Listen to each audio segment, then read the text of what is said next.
Azizlar, opa-singillarimizga mehribon bo'laylik. Ular ketgandan keyin ham ularda yo'qlab turaylik, holdan xabar olib turaylik. Shunda yaxshi bo'ladi. Bu videoni ko'ringlar, juda chiroyli, mazza qildim. Sizlarga ham ilindim. Ukajon, shularni qarzga yozib qo'ying, iltimos. Yana qarzgami kenay? To'g'risi men ham bu yerda oddiy ishchiman. Xo'jayindan gap eshitaman. Xo'jayinim hali oylik olmagandilar. Jo'natishlari bilan darrov olib chiqib berardim. Bilasiz-ku, musofirdalar. Ukangizni ham topishi yaxshi-ku. Ukangizdan so'rab ko'ring. Endi hammani o'zini ro'zg'ori bor, ukajon. Sizdan iltimos. Abdulla bilan dadamga aytib yurmang. Ishondim sizga. Pul jo'natishlari bilan berib ketaman. Xo'p, kenay. Rahmat. Sardor. Assalomu alaykum dada. Va alaykum assalom. Qizimga qancha qarzi bor? Yo'q, qarzi yo'q. Aldama, hammasini eshitdim. Qani, hisobla. Ha, o'g'lim. Dada, keling. Qalay, zo'rmi? Ha, zo'r. Kimga bu? Ishxonamiz xo'jayiniga. Texnikalarni ham zo'rdan oldim. Endi shunaqa tez-tez yo'qlab turmasa bo'lmaydi. Opang Dildoradan ham xabar olib turibsanmi?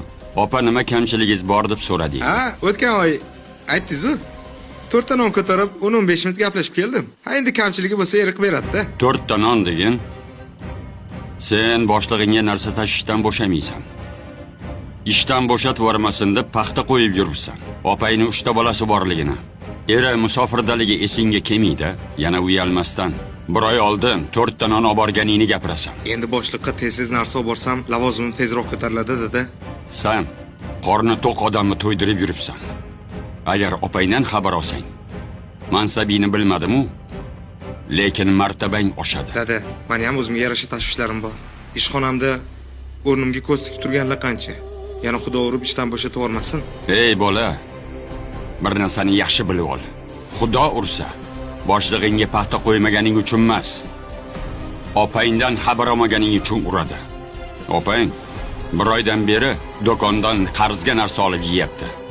Sen ahmoq bo'lsa, lavozimni o'ylayapsan.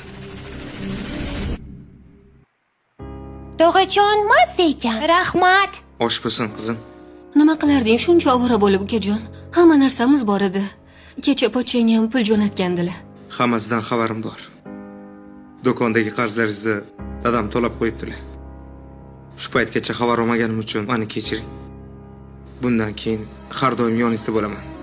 Nima kamchiligingiz bo'lsa faqat tortmang, opajon, iltimos. Boringga shukr, uka. Qarang, siz yaxshi ko'radigan Nasiba ona norinlaridan olib keldim. Menga solmadingiz-ku? Gap bilan bo'lib, xayolimdan ko'tarilibdi. Hozir solib beraman-ki. O'zingning ishlaring yaxshimi? Kelin yaxshimi? Rahmat.